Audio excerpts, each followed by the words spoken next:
ഇതൊരു നല്ല സിനിമയാണ്. അമിത പ്രതീക്ഷയോടെ ഒന്നും വരാതിരിക്കുക.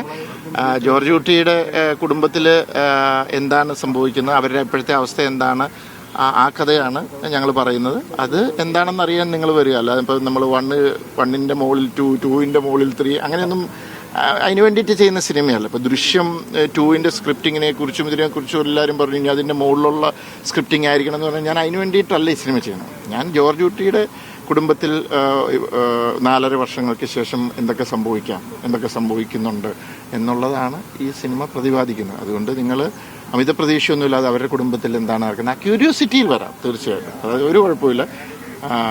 പിന്നെ ഞാനെന്താ പറയുക, എല്ലാവരുടെയും സപ്പോർട്ട് വേണം. കാരണം ഇപ്പം നമ്മൾ എന്നെയൊക്കെ ഇത്രയും നാളും സപ്പോർട്ട് ചെയ്ത് സ്നേഹിച്ച ഓഡിയൻസ് ഇനിയും ആ സപ്പോർട്ടും ഇതും തുടരുമെന്ന് വിശ്വസിക്കുന്നു.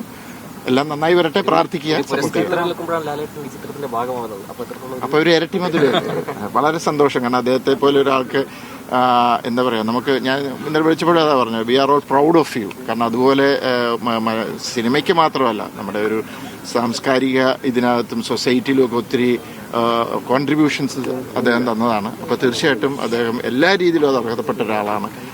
വളരെ സന്തോഷം. സിനിമ എപ്പോൾ തിയേറ്ററിൽ എത്തിക്കാൻ? അല്ല, അതിനെക്കുറിച്ചൊന്നും നമ്മൾ ഷൂട്ട് തുടങ്ങുന്നതല്ലേ ഉള്ളൂ. ഇപ്പോൾ ഷൂട്ട് തന്നെ എപ്പോഴാണ് കറക്റ്റായിട്ടൊക്കെ തീർക്കാൻ പറ്റും നമുക്ക് അറിയില്ല ഒത്തിരി കാര്യങ്ങൾ. അപ്പോൾ അത് ഷൂട്ട് തീർന്ന് ബാക്കി അതിൻ്റെ വർക്കുകളെല്ലാം ചെയ്ത ശേഷം അതെല്ലാം തീരുമാനിക്കുന്നത് പ്രൊഡ്യൂസറാണ്, ഞാനില്ല. അതൊക്കെ പ്രൊഡ്യൂസറോട് ചോദിക്കേണ്ട ചോദ്യങ്ങളാണ്. കാരണം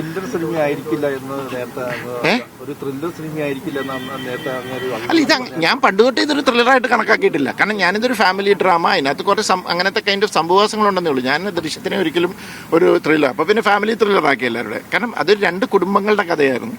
അല്ലെങ്കിൽ ഇപ്പോൾ അതൊരു ജോർജ് കുട്ടിയുടെ കുടുംബവും ആ കുടുംബത്തിലെ അവരുടെ ഇമോഷണൽ, അവർ തമ്മിലുള്ള പ്രശ്നവും ഇതിൻ്റെ ആഫ്റ്റർ എഫക്ട്സ്, അവർ നേരിടുന്ന ട്രോമകൾ, ഇപ്പോഴത്തെ അതൊക്കെയാണ് ഈ സിനിമ പ്രതിപാദിക്കുന്നത്. അതിനകത്ത് ഒരു ക്രൈമും കാര്യങ്ങളും വന്നതേ ഉള്ളൂ.